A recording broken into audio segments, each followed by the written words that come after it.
Good evening and welcome to our study tonight. We got a lot to share with you tonight. Let's do in the news first. And I'm going to do something that I've done before, but years ago actually, when I did a comparison between the fall of Roman Empire and the parallels that America has to it. So I'm going to just give you about 10 identical things that are happening in America that happened in Rome before it fell. Number one, overextended military. Rome was a republic that turned into an empire. Both empires have extended their military across the known world far beyond their economic sensibilities. Its power spread from the Middle East to Africa and Europe, Rome's did. The United States was once a republic, but today our military bases operate as an empire in dozens of countries around the world. Our president and Congress provoke wars on sovereign nations at will. Korea, Vietnam, Bosnia, Kuwait, Iraq, Afghanistan. The United States currently has 750 bases in 80 countries. We're no longer a republic, we're an empire, just like Rome was. We're spreading ourselves too thin. Number two, government corruption. Need I say more? The Roman Empire fell because it was bankrupted by its leaders. Roman senators were selfish and self-absorbed, determined to hoard the huge wealth of the empire and enhance their wealth even further. The common people lost all power. Does that sound familiar? How many millionaire public servants, senators, and presidents do we see today in America? Number three, Rome fell because of immigration. You heard that right. Rome found itself increasingly using illegal immigrants from outside their nation to do the agricultural work that Romans would not do. Illegal and legal immigrants grew more powerful while exercising their own character or their own cultures. They did not accept Roman ways. Even the Roman population was no match for the hostile immigrants. Factors that destroyed Rome now manifest in accelerating numbers in America. Los Angeles, Miami, Chicago, Detroit, Atlanta, New York City, San Francisco, Phoenix, and all large cities suffer millions of illegal immigrants. Number four, birth control. Remember, this is how Rome fell. Decrease of Roman birth rates, abortion, contraception, infanticide, prostitution, and perversion dramatically lowered birth rates.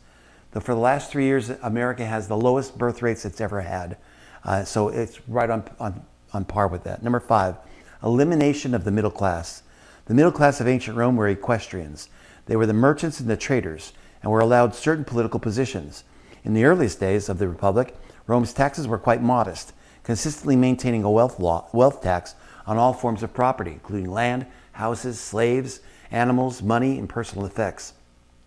Roman economic policy started to contrast more and more sharply with that of the Hellenistic world, the Greek world. Government spending was out of control in Rome, and the middle class, you ready for it, could no longer afford basics, just like we're seeing today in America. Number six, obsession with sports and entertainment. The Roman poet Correll wrote regarding the way latter Roman emperors retained power and control over the masses that were seemingly more than happy to obsess themselves with trivialities and self-indulgences, while their once great and powerful empire collapsed before their eyes. He wrote this: people who once upon a time handed out military command, high civilian office, legions, everything, now restrains itself and anxiously hopes for just two things: bread and circuses, the games. Many American men have allowed sports to control and dominate their lives. With many, sports are not just a hobby, they're a religion. When men stripped their shirts, I like this part, when men stripped their shirts off and painted their faces, they were headed to the battlefield to kill their enemies. Now, they are headed off to the sports coliseum to watch a football game. A man's ego and macho was once used to protect his family and his freedom. Now it's used to follow batting averages and box scores. Scholars are generally consistent in noting that one of the factors in the fall of Rome was the Roman obsession with entertainment and consequent loss of civil duty. Romans are often portrayed as people who enjoyed violence and thought it amusing to see people being injured and killed to the point of obsession. Some scholars suggest that history is repeating itself, and we are now in a reoccurring cycle of moral decay and social breakdown. From the excessive amount of glorified violence in Hollywood movies, video games, music, and on the internet, one can easily see the downward spiral of decency. 7. Redistribution of wealth. Roman politicians devised a plan in 140 BC to the votes of the poor. Giving out cheap food and entertainment, bread and circuses, would be the most effective way to rise to power. Free wheat to Roman citizens. Every Roman citizen. Rome had about 1 million people. They got free wheat every single day. Free wheat to Roman citizens, as well as costly circus games as a means of gaining political power, is a perfect parallel to how America in a postmodern age is succumbing to the same distractions while ignoring the crumbling infrastructure of abandoned principles. We're giving more and more out to people. The concept of redistribution of wealth, taxing those who have and giving to those who have not, has become part of the American way of life with the New Deal and the Great Society. The result has been an excessive burden of taxation on the middle working class of Americans. Number 8, exporting culture. Rome's greatest conquest was the seduction of its peoples. They would provide them with baths, the central heating, as the people never realized that they were enslaved by such wonderful things. In the United States, and I know it sounds strange, we have McDonald's, Starbucks, and many other known American companies popping up in every major city of the earth. We're exporting our culture. Romans also put down roots all over their occupied territories and left their culture and architectural footprints all over the world. We also have done so, as the Romans did. An obsession with comfort and pleasure that distracted the population from important issues and made citizens apathetic. Number 9, morality. Dr. Carl Zimmerman in 1947 wrote a book called Family and Civilization. He studied the decline of several civilizations and empires, including the Roman Empire. He discovered 8 patterns of domestic behavior that signaled for sure the decline of a civilization. The breakdown of marriage and the rise of divorce. The loss of traditional meaning of the marriage ceremony. The rise of feminism. Increased public disrespect for parents and authority in general. Think about the campus riots. Acceleration of juvenile delinquency, promiscuity, and rebellion. Refusal of people with traditional marriages to accept their family responsibilities. A growing desire for and acceptance of adultery. Increasing interest in spread of sexual perversions and sex-related crimes. Do you see any parallels in modern America? And lastly, inflation.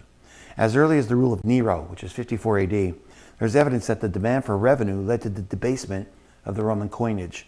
Revenue was needed to pay the increasing costs of defense and a growing bureaucracy. However, in Rome, rather than raise taxes, Nero and subsequent emperors preferred to debase the currency by reducing the precious metal content of the coins. As the private wealth of the empire was gradually confiscated or taxed away, driven away, or hidden, economic growth slowed to a virtual standstill. Moreover, once the wealthy were no longer able to pay the state's bills, the burden inexorably fell to the lower class, so that average people suffered as well from the deteriorating economic conditions. In the United States currently, our money has been weakened through inflation by excessive government spending, catering to entitlement social programs, military conquests, and national security. We are at a dangerous brink of an inevitable economic collapse. Similar to that, what Nero did, the United States, listen to this, in 1965, passed the Coinage Act, approved by President Johnson, which removed silver from circulating coins. That's what Rome did. The final nail in the coffin was what President Richard Nixon did in 1971. He took the American dollar off the gold standard as the dollar's value was always fixed to gold. Since the United States became the world's global reserve currency around 1944, its literal global importance became the backup as a medium of exchange all over the world. But now other countries like Brazil, Russia, India, China, South America, the BRICS nations are starting to change that. Does it all sound familiar? If you can't see this coming, and most Americans can't, by the way, I hope you will eventually. If we don't speak out to our children, we don't speak out to our nation, our children will pay the price for our lack of courage. Our accelerated collapse will place our civilization in the history books, right alongside Rome's. Let's go a little bit further and tell you a little bit more what's going on. 7 numbers that clearly reveal the direction America has chosen. So over the past several decades, America's culture has been transformed at a pace that's absolutely breathtaking. A lot of people out there may not want to hear what I'm about to say, that our national values have been turned upside down, but it's the truth. Those that thought to fundamentally transform the country have succeeded. The following are 7 numbers that clearly reveal the direction America has been taken. Number 1, there's more political chaos in our nation than there ever has been. And more than 40% of U.S. voters actually believe that a second civil war is likely within the next 5 years. Number 2, according to a recent Gallup survey, only 36% of Americans approve of Israel's military campaign in Gaza. Number 3, 65% of Americans do not approve of the Supreme Court's decision that overturned Roe versus Wade. Number 4, more than 20% of Generation Z adults, that's anybody born from 1997 to 2012, it's actually 22.3% to be exact, identify as LGBTQ+, most saying they're bisexual.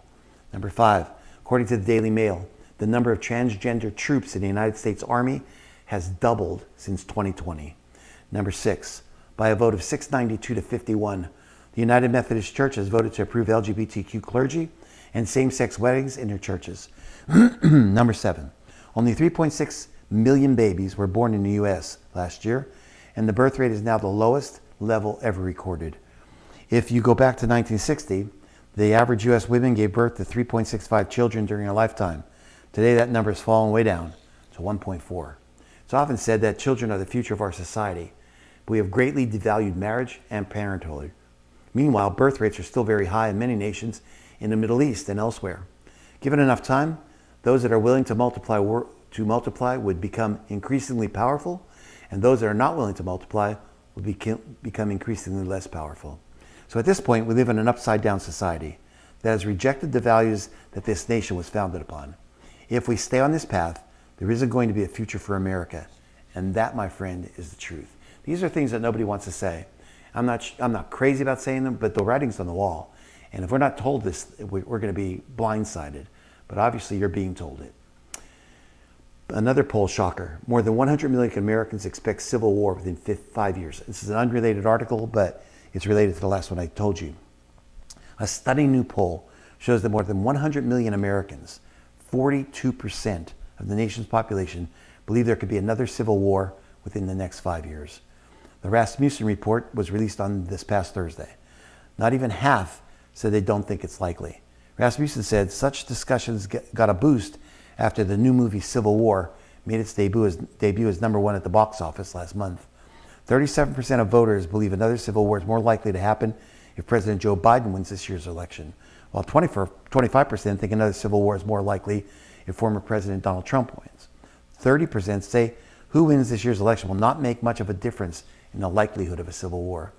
The result is an economy that's decimating family budgets, with inflation as well as the nearly daily revelations about Biden's efforts to censor Americans and control what they now know. A report in the Daily Mail called it a shock survey, and the report noted it comes against the backdrop of mounting violence on U.S. college campuses, where pro-Palestinian protesters clash with law enforcement, conservatives, some Jewish students, and others. Rasmussen warned, the possibility that America could face another civil war soon is not too far-fetched for a lot of voters. The coming American Civil War will be fought between the people of this country based on ideology. You can see it happening. We have two diverging and incompatible sets of values in this country that can no longer coexist. Let's go to Israel and tell you what's happening there. Hamas plays Westerners for fools. Any peace will be a deception. And again, I want to reiterate some things I've said before, but obviously have been missed in the liberal media.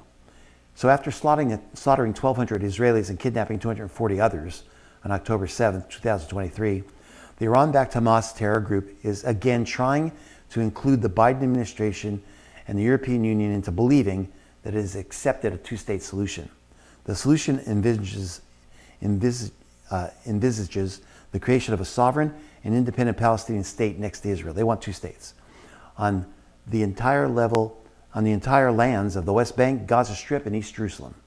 A top Hamas political official told the Associated Press the Islamic militant group is willing to agree to a truce of 5 or more years with Israel, and it would lay down its weapons and convert into a political party if an independent Palestinian state is established along pre-1967 borders, AP reported on April 25th.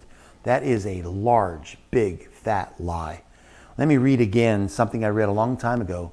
It's a little lengthy, but it's from the Hamas Charter of Existence, its covenants. Just listen to this. This is not changing, whether they're a political party or not. This is what they believe they exist for. The covenant of Hamas Main's Point. The covenant was issued in August of 1988. It has 36 separate articles. I'm going to read a couple of them. Hamas' goal of destroying the state of Israel through jihad, Islamic holy war. The following are excerpts of the Hamas covenant, the goals of Hamas. The Islamic resistance movement is a distinguished Palestinian movement whose allegiance is to Allah and whose way of life is Islam. It strives to raise the banner of Allah over every inch of Palestine. Article 6, on the destruction of Israel. Israel will exist and will continue to exist until Islam will obliterate it, just as it obliterated others before it. This is their preamble. The exclusive Muslim nature of the area, the land of Palestine, is an Islamic waqf, holy possession by the way, consecrated for future Muslim generations until Judgment Day. No one can renounce it or any part of it, or abandon it or any part of it. Article 11. Palestine is an Islamic land. Since this is the case, the liberation of Palestine is an individual duty for every Muslim wherever he may be. Article 12, just give you 13, I'm just giving you excerpts. The call to jihad. The day the enemies usurp part of Muslim land, jihad becomes the inevitable individual duty of every Muslim in the face of the Jews' usurpation. It is compulsory that the banner of jihad be raised. Article 15. It says, ranks will close, fighters joining other fighters, and masses everywhere in the Islamic world will come forward in response to the call of duty, loudly proclaiming, "Hail to jihad." The cry will reach the heavens and will go on being sounded until liberation is achieved, the invaders vanquished, and Allah's victory comes about. Article 33. Rejection of negotiated peace settlement. There it is. They don't want a peace settlement. It says that peace initiatives and so-called peaceful solutions and international conferences are in contradiction to the principles of Islamic resistance movement. These conferences are no more than a means to appoint the infidels as arbitrators in the lands of Islam. And Article 32, anti-Semitic incitement. The day of judgment will not come about until Muslims fight Jews and kill them. Then the Jews will hide behind rocks and trees, and the rocks and trees will cry out, "O Muslim, here is a Jew hiding behind me. Come and kill him." That does not change. Biden is idiotic to think it does. We are idiotic as a world to think that Hamas wants a two-state solution. They do not. The claim that Hamas will convert its political party is also laughable. Hamas will never abandon its weapons or dismantle its arms groups, especially after the establishment of a Palestinian state. Hamas will not lay down its weapons. Its commitment to continuing the holy jihad against Israel will stay, regardless of whether Israel ever withdraws from the West Bank or Jerusalem or not. What Hamas is actually saying is that it wants two Palestinian states, one inside Israel, the West Bank, and the second in the Gaza Strip, east of Jerusalem. But it's unlikely Israel will consider such a scenario, by the way. Israel has vowed to crush Hamas following the deadly October 7th attacks, and its current leadership is adamantly opposed to the creation of a Palestinian state on lands Israel occupied in the 1967 Mideast War. So, Prophet Muhammad is said to have entered into a 10-year truce with infidels. And then it says he conquered them a few years into the truce, breaking it. Hamas imagines a similar scenario with Israel. They make a peace, and they'll immediately break it. Hamas is well aware of the credulity of the international community. It knows that it can engage in all forms of propaganda and win friends in the West, and it's doing that. It also knows that the best vehicle to advance its goal of killing Jews and destroying Israel is a two-state solution.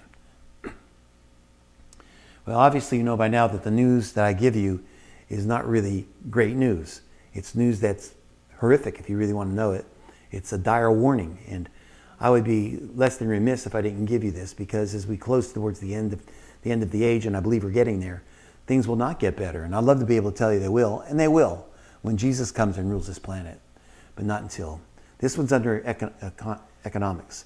Cashless society soon. 98% of central banks are adopting digital currency.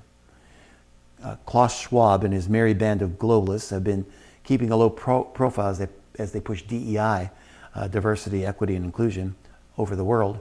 However, one vital subject continues to be the topic of global think tanks and its program that was introduced very publicly during COVID.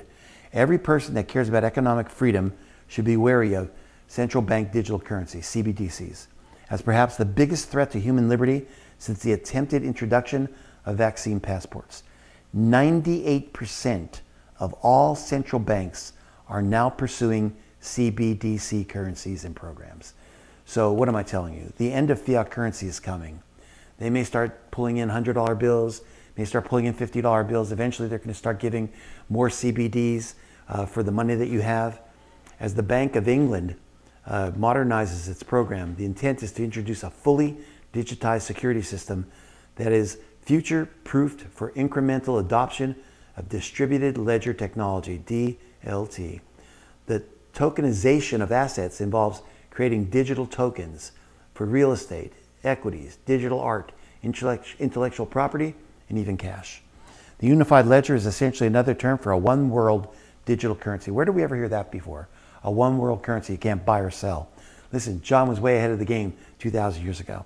A system completely centralized and under the control of global banks.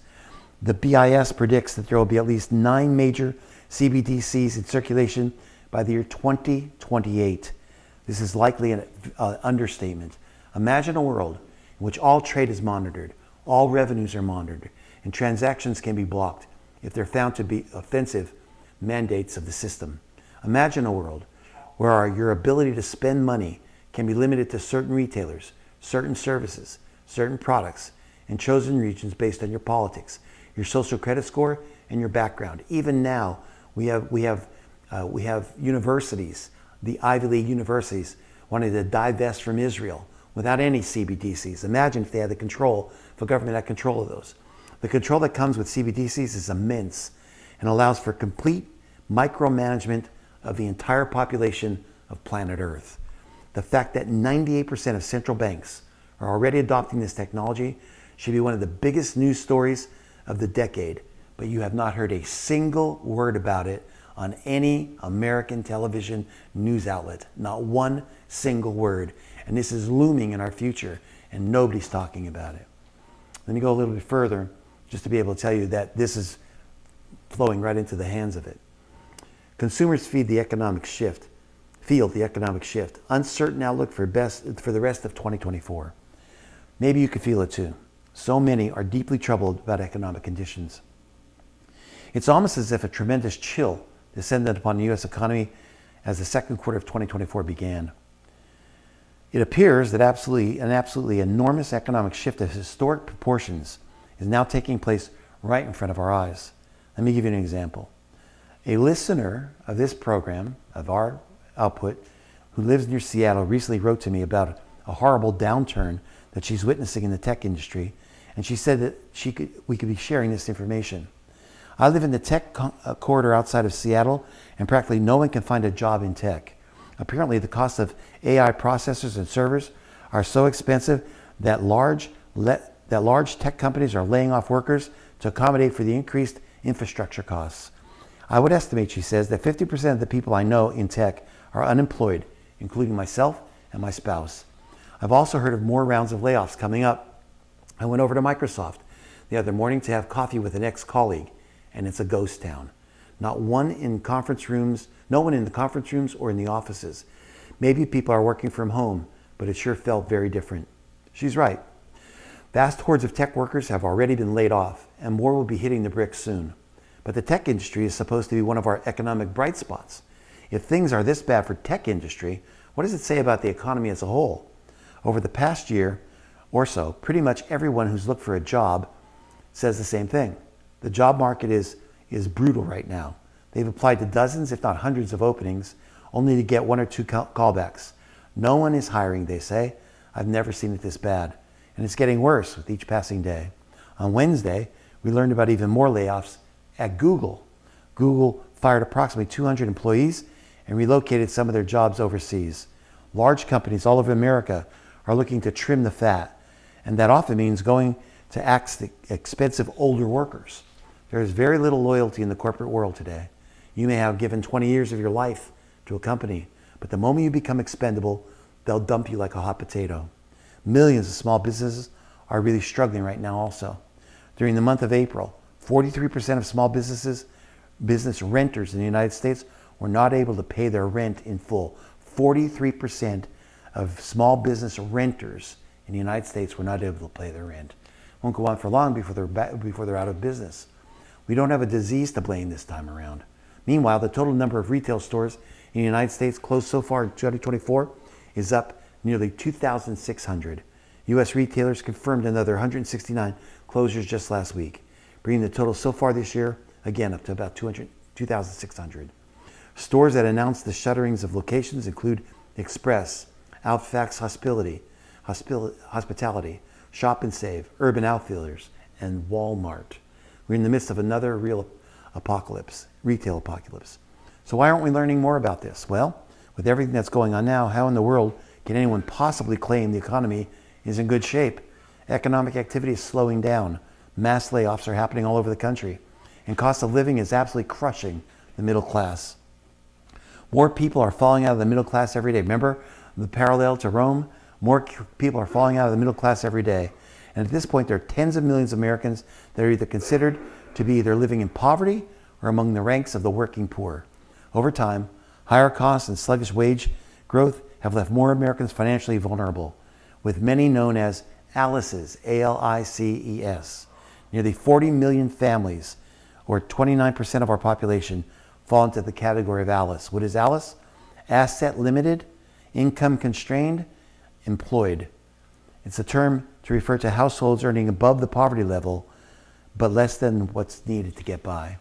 It took decades of very foolish decisions to get us here. And now we're in a historic tipping point. Our economy is literally breaking down right in front of our eyes. And the path before us is going to be filled with so much pain. I wish I had better news from that, but I don't. Not on the economic level. Let's go a little bit with the propaganda wars. Hamas can't find 10,000 names of those that claim that died. And we keep hearing about the thousands that have died. We keep hearing about the 34,000 Gazans that have died. Well, they could only come up with 10,000 names. They can't come up with any more. And most of those names, 24,000, Hamas actually said this, of the dead are martyrs or terrorists, we call them terrorists, whose identities are recognized. So they're claiming all these civilian deaths. It's not true. Most of the people that have died in Gaza are militants. Hamas will even admit that. And they can't come up with 10,000 more names. They can't give you our identities because they're not there. It's lies. And the West believes those propaganda lies. History also appears to be repeating itself, as similar claims of fake news were published by the mainstream media after the Israel launched Operation Protective Edge in 2014. It took the media nearly a month to recognize its sheer obviousness. Hamas lies. Just like now, when Israel launched Operation Protective Edge, Western media relied on Gaza Hamas-run health ministry for casualty tallies. The Hamas health minister, Ashraf al-Qudra, is the only game in town. That's all they quote. But he's lying to you. Even the New York Times, Al Jazeera, and the BBC, none of them traditionally robust of Zionist fervor, began casting doubt on their own previously reported statistics. Why then do the media continue to accept Hamas's propaganda unchallenged? Partly because the heat of the fog of war make precise figures unknowable until after the fighting, and partly because the narrative of guerrilla militia confronting a modern military makes for compelling copy, and partly, maybe mainly, because of Hamas intimidation and restrictions on the ground. Hamas, however, is old news. During its first major clash with Israel in 2008 and 9, for example, the organization claimed that fewer than 50 of the dead had been combatants. Years later, it conceded that the total had been identical to that acknowledged by Israel, between 600 and 700. It is therefore all the more extraordinary that journalists cast their usual skepticism to the winds and instead followed the script of an unrepentant, unreliable terror outfit. Hamas has taken a beating in its latest battle with Israel, but so too has the media's credibility. All right, let's talk about it. It's there. Massive pushback against Biden's plan to bring Gaza refugees into U.S. So believe it or not, President Biden wants to bring thousands of Gazan refugees into the United States. Recent media reports cited top officials in the Biden administration saying they're considering granting refugees from Gaza permanent status in the United States. The claim was first reported in CBS News, which claimed to have obtained, quote, internal federal government documentation showing, quote, senior officials across several federal U.S. agencies who have discussed the practicality of different options to resettle Palestinians from Gaza into the United States. Listen, Egypt won't accept them, Jordan won't accept them, Saudi Arabia won't accept them, Lebanon won't accept them, Iraq won't accept them. The Gazans would be brought to the U.S. as part of the United States refugee admissions program. Ironically, the plan would require coordination with Egypt, which has so far refused to welcome the refugees from Gaza. Upon arriving in the U.S., the Gazans would be granted permanent residency, resettlement benefits like housing assistance, and a path to American citizenship. Here is my opinion. The Biden administration should all be tried and convicted of treason. They are killing our nation. They are a threat to our nation. Gaza was created in 2005 when the Israeli government forcibly resettled over 10,000 of their Jewish residents of Gush Katuf, leaving the region ethnically cleansed and giving it back to the Gazans. And what have they done with it? They've turned it into a hellhole. They've turned it into a spot of aggressive terrorism. And now Biden wants to take those same people that voted Hamas in, 89% of them, and he wants to bring them into the United States. There's letters that have been sent to him from several Republicans in the House and Senate asking him that he can't do that. Where's your vetting? What's going to happen? So far, nobody has responded. The bottom line, Joe Biden is our greatest threat to national security.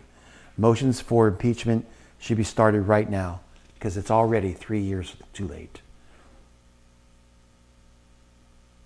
Let's do this one. United Methodist Church affirms and celebrates its fall into apostasy. So the United Methodist Church, the UMC, voted on May 3rd to change its bylaws called Book of Discipline, repealing its long-standing ban on same-sex marriages by clergy or its church. The change it allows clergy to be homosexual and allow them to perform homosexual ceremonies celebrating homosexual unions. The UMC had for 52 years labeled homosexuality incompatible with the Christian teachings, but chose to remove that language also. They also changed the marriage clause to read a covenant between two adults rather than limiting it to heterosexual couples. There is no safe or centrist position on sexual perversion. There is never a middle ground between truth and lies. So is homosexuality a sin or an alternative lifestyle? Let's be clear. Homosexuality and every form of sexual immorality are always depicted as sin in the Bible. It is never an accepted alternative or inability because God made me this way. That's a lie. God's position on sexual behavior and sexual perversion is consistent from the first book of the Bible, Genesis, to the last. God stated with his normal, healthy human sexuality in the first chapter of Genesis. Jesus confirmed it was God's plan from the beginning, Matthew 19:4. Homosexuality and every other sexual behavior was, and always will be a perversion of God's clear and unequivocal design for humans from the beginning of time. Anything other than God's design is wickedness because it perverts God's plan for humanity. Gay, bisexual, trans, lesbian, pedophilia, incest, bestiality, and any perversion that hasn't been dreamed up yet, they're all evil, they're all wrong, and they're all sin. Never once does God suggest it's an alternative form of love. It's a sin. It's condemned. It's perverse to God. He uses the strongest possible term in the Hebrew Torah, translated abomination. It means loathsome, detestable, vile, unclean, and vomitous. It literally means it makes God want to throw up. It makes me want to do it too. Every time sexual perversion in any form is mentioned in the Bible, it's always called sin. Here's a few basic principles to demonstrate whether it's right for the church or any of us to accommodate this or any sin to be loving. It is never loving to affirm sin, Romans 12:9. It's never loving to make light of sin, Proverbs 14:9. It's never loving to confuse the next generation about sin, Matthew 18:6. It's never loving to confuse weaker believers, 1 Corinthians 8:9. The one who approves of sin is also committing sin, Romans 1:32. Hiding sin is not love. Don't accept it, expose it, Ephesians 5:11. God will judge those UMC leaders who voted in favor of homosexuality. By the same law, he judges homosexuals. But because they are leaders, they will be judged more harshly. That's James 3:1. Imagine how God feels about telling 6.4 million people to welcome and celebrate sin. You don't want to be one of those leaders on Judgment Day. We're never told to embrace, accept, affirm, celebrate, or dedicate a month to sinful desires. Isaiah 5:20, vividly blunt. Woe to those who call evil good and good evil. Renaming homosexuality gay doesn't change the behavior. Embracing a sin as pride is using the lies of the devil. Pride itself is a sin. How much more so when you are proud of sin? Humanity has an evil heart that is drawn to sin and always has been. Romans chapter 5, verse 8 to 12.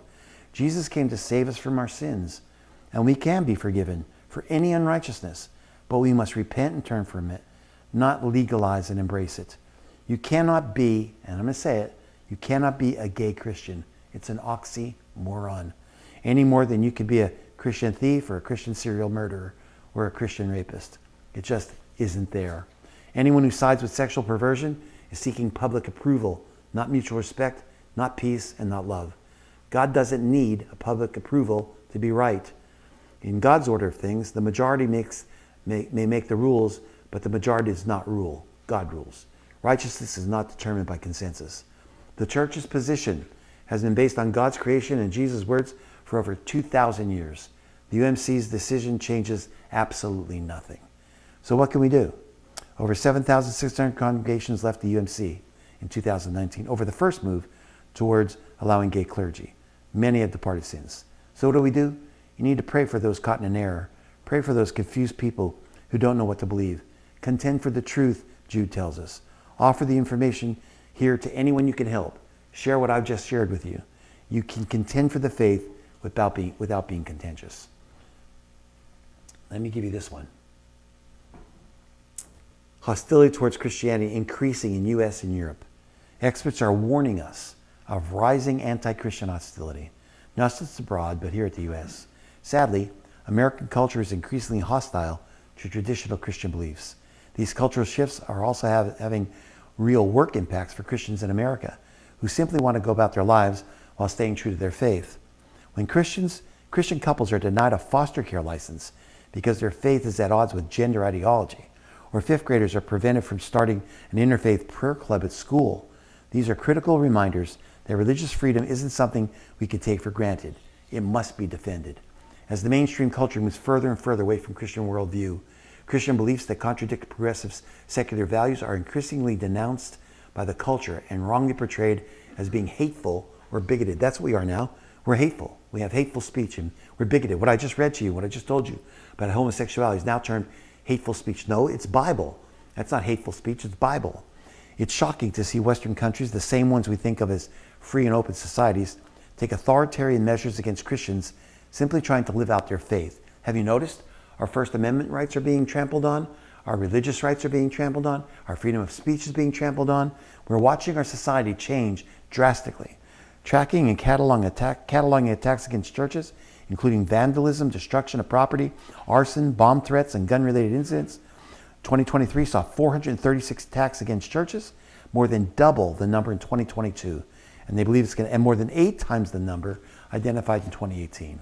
748 anti-Christian hate crimes were committed in Europe in 2022, including murders and arson against churches, especially in France and Germany.